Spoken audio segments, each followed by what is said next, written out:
একসময় যুক্তরাষ্ট্রের মানুষজন ইসরায়েলকে তাদের সবচেয়ে কাছের মিত্র ভাবত। ইসরায়েলের প্রতি ছিল নিঃশর্ত সমর্থন। কিন্তু এখন দৃশ্যপট বদলে গেছে। বিশেষ করে তরুণ প্রজন্মের মধ্যে এই সমর্থনের জায়গায় দেখা দিচ্ছে এক ধরনের প্রশ্নবোধকতা, সন্দেহ আর মানবিক সহানুভূতির জায়গা থেকে নতুন অবস্থান। মিডল ইস্ট মনিটরের সাম্প্রতিক এক জরিপ সেই পরিবর্তনের দিকেই ইঙ্গিত করছে। প্রতিবেদনে বলা হয়েছে, বর্তমানে যুক্তরাষ্ট্রে 53% মানুষ ইসরায়েলের প্রতি নেতিবাচক মনোভাব পোষণ করে। 2022 সালে এর হার ছিল 42%। মাত্র এক বছরে এই পরিসংখ্যানে এমন উল্টো স্রোত প্রমাণ করে যে ইসরায়েলকে ঘিরে যুক্তরাষ্ট্রের জনমতের দৃষ্টিভঙ্গি দ্রুত বদলাচ্ছে। এই বদলের পেছনে রয়েছে তিনটি প্রধান কারণ: জনমতের পরিবর্তন, প্রজন্মগত ব্যবধান এবং রাজনৈতিক বিভাজন। প্রথমত, জনমতের পরিবর্তন। ইসরায়েল বহু বছর ধরে যে নিঃশর্ত সমর্থন পেয়ে আসছিল তা এখন আর আগের মতো নেই। গাজায় বারবার হামলা, ফিলিস্তিনিদের বাড়িঘর গুড়িয়ে দেওয়া, হাসপাতালে বোমা হামলা, এসব মানবাধিকার লঙ্ঘনের ছবি আর ঢেকে রাখা যাচ্ছে না। সাধারণ আমেরিকানরাও এখন প্রশ্ন তুলছেন, তাদের করের টাকায় কেন ফিলিস্তিনিদের রক্ত ঝরছে।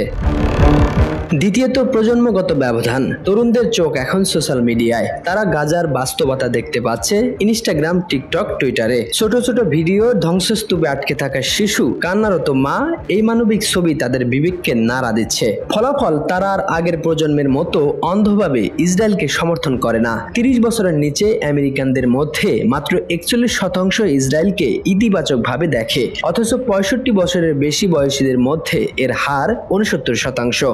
এক প্রজন্মের সঙ্গে আরেক প্রজন্মের এই চিন্তার ফারাক অনেক কিছুই বলে দেয়। দেশের সেরা ব্র্যান্ড মৃদুল সিএনসি ডিজাইন। আপনার কাঠের ফার্নিচার ব্যবসায় আনুন আধুনিকতার ছোঁয়া। এখন মাত্র কাস্টের দামে কিনুন ব্র্যান্ডের সিএনসি রাউটার মেশিন। আমাদের তৈরি মৃদুল সিএনসি রাউটার শতভাগ গ্যারান্টি সহ বিশ্বমানের পারফরম্যান্স, সঠিক রেটে সঠিক ব্র্যান্ড মৃদুল সিএনসি। যোগাযোগ করুন আজই। মৃদুল সিএনসি, কাটিং এ দক্ষতা, ডিজাইনে শ্রেষ্ঠতা। তৃতীয়ত, রাজনৈতিক বিভাজন। ইসরায়েল ইস্যু এখন আর দ্বিদলীয় সমর্থনের বিষয় নয়। রিপাবলিকানদের 74% এখনো ইসরায়েলপন্থী, কিন্তু ডেমোক্র্যাটদের মধ্যে এর হার মাত্র 44%। ডেমোক্র্যাটদের তরুণ অংশ, নারী এবং প্রগতিশীল শ্রেণী এখন স্পষ্টতই মানবাধিকারের পক্ষে এবং ফিলিস্তিনিদের পক্ষে। তারা যুক্তরাষ্ট্র সরকারের অন্ধ সমর্থনের নীতিকে প্রশ্নবিদ্ধ করছে। সব মিলিয়ে আজকের আমেরিকান তরুণ সমাজ একটি গুরুত্বপূর্ণ বার্তা দিচ্ছে। রাজনীতি নয়, মানবতা আগে। রাষ্ট্রীয় মিত্রতা নয়, ন্যায় বিচার আগে। তারা বুঝে গেছে সমর্থনের মানে চোখ বন্ধ করে থাকা নয়। তারা জেগে উঠেছে এবং সেই জাগরণ বদলে দিচ্ছে যুক্তরাষ্ট্রের ইসরায়েল নীতি। এই পরিবর্তন রাতারাতি আসেনি, এটা এসেছে তথ্যের হাতে, সোশ্যাল মিডিয়ার শক্তিতে, আর সবচেয়ে বড় কথা তরুণদের বিবেকের দায়বদ্ধতায়। তারা দেখছে, ভাবছে এবং নিজেদের অবস্থান নিচ্ছে। এই অবস্থানই আগামী দিনে বিশ্ব রাজনীতির নতুন বাস্তবতা গড়ে তুলতে পারে।